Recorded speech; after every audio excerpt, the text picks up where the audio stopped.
ગુજરાતી વિષય ધોરણ 3 દ્વિતીય સત્રાંત પરીક્ષાના પેપરનું સોલ્યુશન જોઈએ આપણે. તો પ્રશ્ન 1 છે, નીચે આપેલ ફકરો સુંદર અને સુવાચ્ય અક્ષરોમાં લખો. મમ્મીએ કહ્યું, બધા સ્વાદ એકસાથે જમવાનું વ્રત પણ થાય. સિરીને પૂછ્યું, એ કઈ રીતે? મમ્મીએ કહ્યું, જ્યારે પણ જમીએ ત્યારે ગળ્યું, ખાટું, ખારું, તીખું, દૂરું અને કડવું એ બધું જમવાનું. સિરીન ખુશ થઈ ગઈ.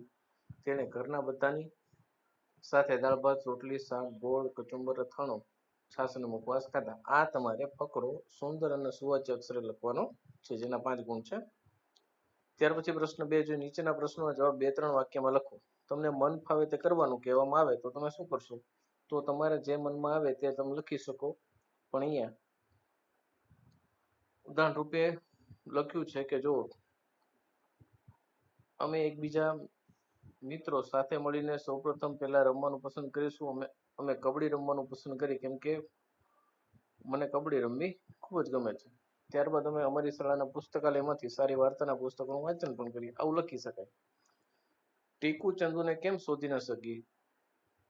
ચંદુ મોટા મોટા ગોળ પથ્થરો વચ્ચે મૂછમો કાન સંકોરીને તે એક પથ્થર જેવો જ લાગતો હતો, તેથી ટીકુ છે એ ચંદુને શોધી શકી નહીં. બતકના બચ્ચા કદરૂપા બતકની કેવી મસ્કરી કરતા હતા? તો બતકના બચ્ચા એ તેને ધક્કો માર્યો તો કોઈએ ગંદુ પાણી ફેંક્યું. બધા કેવા લાગ્યા? અરે આવું બતક હોય, આ તો કદરૂપું બતક છે. પછી તો બધાએ તેનું નામ કદરૂપું બતક પાડ્યું. આવી રીતે મસ્કરી કરતા હતા. પ્રશ્ન 3, જાહેરાત જુઓ અને પ્રશ્નનો જવાબ આપો. 4 ગુણ છે ને. તો અહીંયા જાહેરાત આપી છે, એકતા પ્રાથમિક શાળા બારડોલી, છોટા હનુમાન હરીફાઈ, ઊંચું કે લાંબુ કૂદો અને ઇનામ જીતો. સમય 9 થી 12 છે. તારીખ 13 ફેબ્રુઆરી 2024 છે. વાર મંગળવાર છે. નોંધ આપી છે, ઉંમર વર્ષ 8 થી 12 વર્ષના ફક્ત શાળાના બાળકો માટે જ છે. સ્થળ વિનોદ પાર્કની બાજુમાં, હીરામોતી મેદાન, બારડોલી. સંપર્ક આનંદકુમાર. મોબાઈલ નંબર એમનો આપ્યો છે. પ્રશ્ન એમાં આપ્યા છે. પ્રશ્ન પહેલો છે, કલ્પેશ કઈ સ્પર્ધાઓ થવાની છે? ભૂલ છે. કઈ સ્પર્ધાઓ થવાની છે?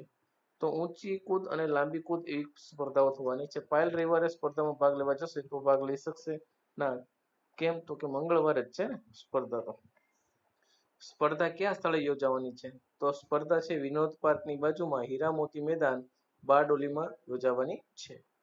સ્પર્ધામાં કઈ ઉંમરના બાળકો જ ભાગ લઈ શકશે? સ્પર્ધામાં ઉંમર વર્ષ 8 થી 12 વર્ષ હોય એ જ ભાગ લઈ શકશે.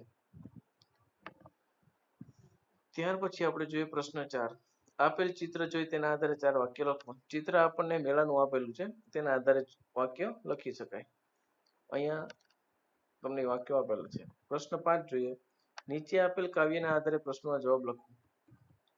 તો આવ્યું રીંગણું, આવ્યા ટમેટા, ફ્લાવર સાથે આવ્યા બટાકા, ધોઈ સુધારી લીધા બાફી, કઢાઈમાં તો તેલ નાખી, રાઈ હિંગથી કર્યો વઘાર, સુગંધ પહોંચી ઘરની બહાર, હળદરને મરચું ભભરાવી, રંગ સ્વાદની આવે સવારી, થઈ ગયું લો શાક તૈયાર, જમવા આવો સૌ દોસ્તાર. આ ગીતમાં કયા શાકભાજીના નામ આવે છે? તો આ ગીતમાં રીંગણ, ટામેટા, ફ્લાવર અને બટાકા જેવા શાકભાજીના નામ આવે છે. વઘાર શેનાથી કર્યો? વઘાર છે રાઈ અને હિંગથી કર્યો છે. રસોડામાં કયા મસાલા વપરાય છે? રસોડામાં હળદર, મરચું જેવા મસાલા વપરાય છે. મિત્ર માટે ગીતમાં શબ્દ કેવો વપરાયો છે? દોસ્તાર વપરાયો છે. શાકમાં રંગ અને સ્વાદ લાવવા માટે શું ઉમેરવામાં આવ્યું છે, નાખવામાં આવ્યું છે? તો હળદર અને મરચું નાખવામાં આવ્યું છે. તો પ્રશ્ન 6 જોઈએ. ખોટા અક્ષર કે શબ્દ છે કે વાક્ય ફરીથી લખવાના છે.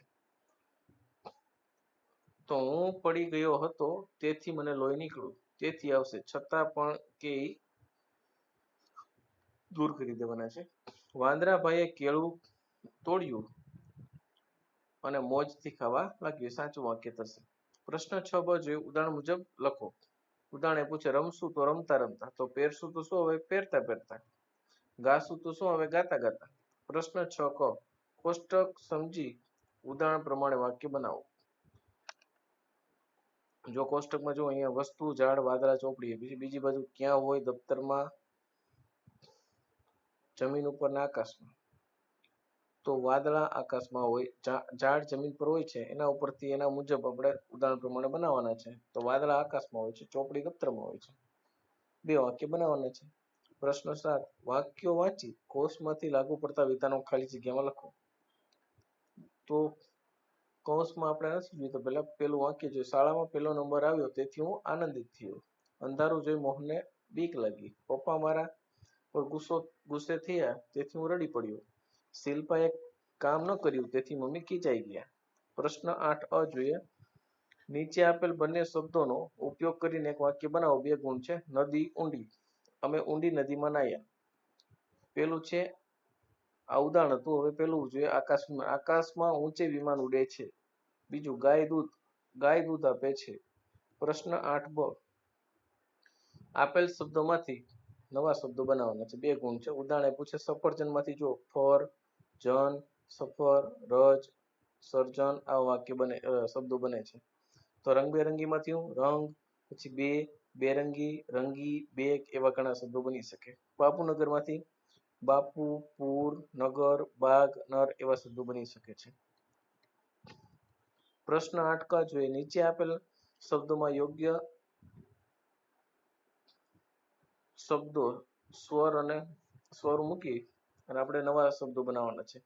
તો હનુમાન હતું તો હનુમાન બનાવ્યું, મકાન તો મકાન, કચપ તો કાચબો બનશે. આવો વિડીયો મેળવવા માટે અમારી ચેનલને ખાસ સબસ્ક્રાઇબ કરો અને આ વિડીયોને દરેક વિદ્યાર્થી સુધી પહોંચે એટલા માટે શેર કરજો. Thank you.